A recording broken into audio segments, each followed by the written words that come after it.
I could ask one question. Hello, I'm John Sitchon. I'm a journalist by profession.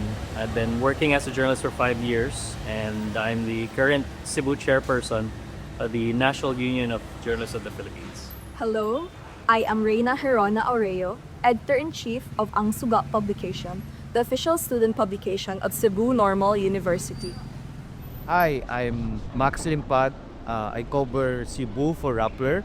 I write about religion, history, politics, culture for Rappler and Esquire Philippines.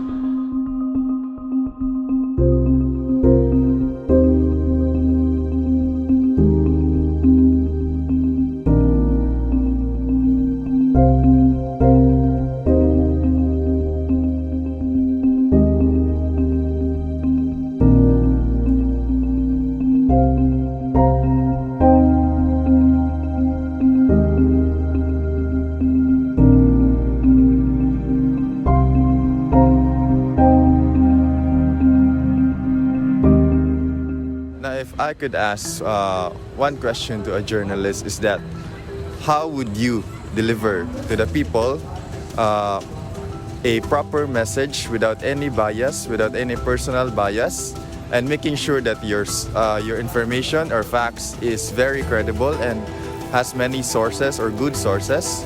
And to put it simply is, how would you show the people the two sides of a coin? I think what's important is to first recognize what are your biases.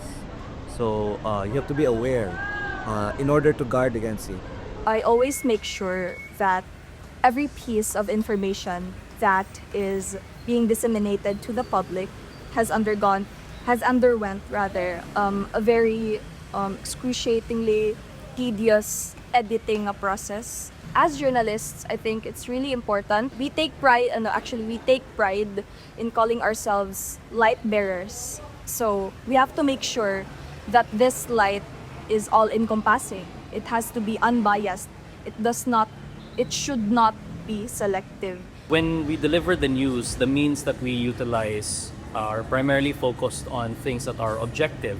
When we ask or vet information, we make sure to check our sources.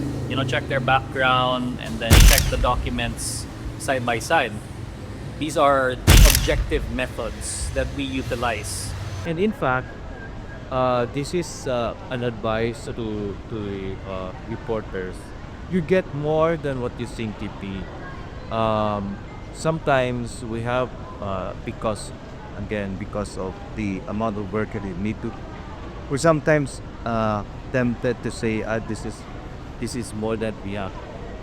No, you have to really do a lot of field work, because when you have data, when you have all these interviews, you are bound to produce something that's is a representation of truth that you can gather at that point in time.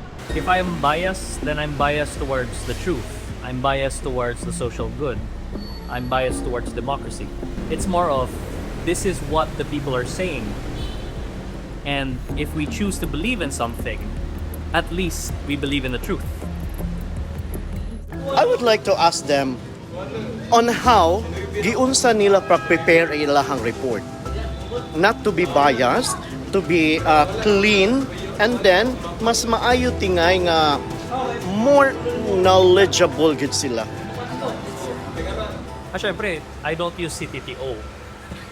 That's number one. But number two, like I mentioned, being able to vet your sources is also tantamount to holding people in power accountable. Guarding against inaccuracy, guarding against personal biases, all have to do with doing a lot of fieldwork, talking to a lot of people, going over a lot of data. That's the thing. After one's coverage, after you write your article, it has to undergo, as I've said, extensive polishing, editing, proofreading. And then aside from that, our editors make sure that the articles are very well validated, the sources are complete and credible as well, and we just make sure that everything that we let out to the public won't be causing any inconvenience or any further problems. So, for instance, if you see like 3 pages of articles that I've written, the notes for that would probably 50 pages or even going to 100. That already had pages and pages of interview notes, pages and pages of data. That way, I'm confident I have factual basis for every assertions that are in my report. You know, because there will always be politicians who will say that they can, for example, make the price of rice 20 pesos. And if they do stuff like that, of course, we have to vet the quality of the rice, the documents that came into the financial or the money trail behind the purchase of these rice. Is it actually 20 pesos? So a lot of these things are easily vetted, not just because there are professionals and experts who are capable of giving us analysis and insight, but also there's a huge trail of papers, documents, and information that we can use to, of course, subject all of these information to the truth.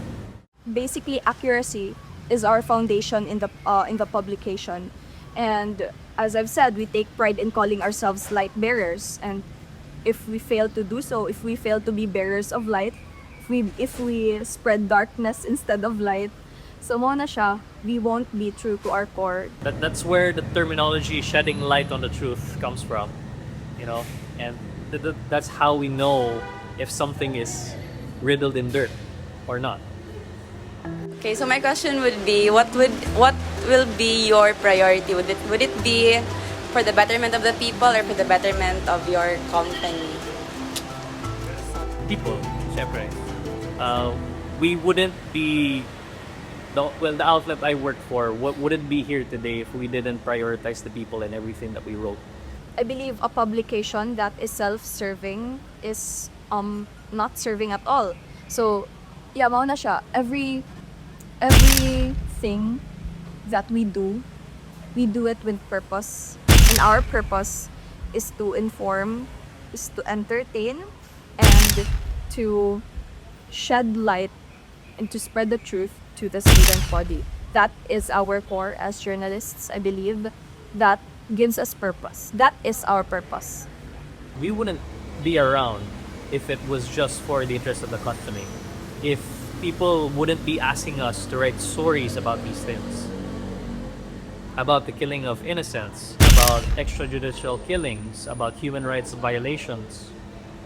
If there are families who are okay with all of these things, then I'm sure there are families that would rather or just continue to stay quiet, but they're not. They're fighting back, and we're here to support these families.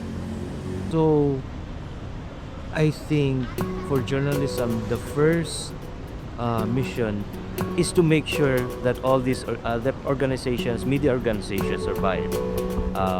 That has to be in consideration, because without media organizations, how can we do the journalism that we do? Since I am freelance, my top priority is my personal interest, so my values come into play. My point of view comes into play, but it is also the case that many media companies nowadays are facing existential threats of their survival. Of course, I can do it on my blog personally, but there will be less journalism without organizations, without companies like Rappler or the local ones like Freelance and Star and Sitchon.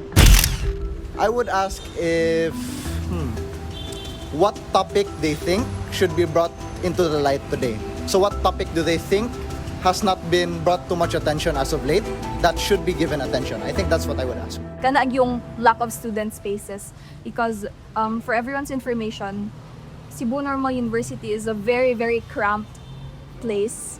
It's very though gamay ra mig estudyante gyud kay, Ganang, compared sa other schools, isa na siya ka-block, RSL's Menia Boulevard.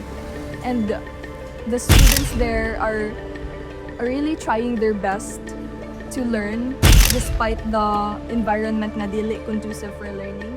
I think issues on governance, issues, for example, on how our funds are spent, how government money is spent. We're seeing fewer reports on audit, government audit, largely because of the way the Commission on Audit changed the release cycle of the annual audit reports. Unlike the years before, when you'd have more reports about how the different local government units in Cebu spend government funds. So that, I think, is important because it impacts on everything. Because poorly spent government funding will result in bad projects, will result in bad services. Well, definitely voters' issues are very important. It's very important to highlight the concerns of the marginalized groups. We're talking about farmers who are afraid of reclamation projects. The average household in the country, in local areas, in rural areas, who are suffering from not just low minimum wage, but also suffering from a lack of good access to water, good access to electricity, but also, I guess, political dynasties are a hot issue as well. So these are things that we need to be able to talk about and not be afraid to talk about, so that we can hold individuals in power accountable. Kuan lang, like, kanang, is it still worth it to take the risk of becoming a journalist in this day and age? Oh, they say that journalism is dead, or it's a dying profession, print media is a dying profession. I'd like to argue otherwise because I don't think it's dead. Because it is a sad reality that the traditional media will not be able to give you even a living wage. Salaries are low, and rather than increasing through the years. But when you talk about personal fulfillment, when you talk about making an impact, I think it's very fulfilling. I think the personal fulfillment that you get, the personal satisfaction that you get from being able to, when you think that you're able to fulfill what you consider to be a personal vision, that for me is, I think, the primary consideration of why I'm still a journalist right now. I think now more than ever, it's journalism is very crucial to our society, especially with all of the rampant misinformation. Because who would fight misinformation if wala tay journalists, diba, to tell us what is right? So yeah, I really encourage students to take on the journalism path now more than ever. Yes, for me personally, the people are still worth fighting for. While I would encourage them to pursue their dreams and goals, this is the reality that you have to face. I don't want to sugarcoat it. Less of an advice, but more of a reminder that you're not going to be alone. There's going to be a lot of us who are going to stand behind you, who are going to be standing just right beside you, and who are not going to be afraid to raise their fists to the US ma'am. If you could ask one question to the citizen about how they react to your profession, what would this be? Is news still important in your life? Do you still need journalism? When we journalists speak the truth, even when it's very difficult to hear or understand, will you still stand with us? Can I look to the camera and say it? Do you want to live like this forever?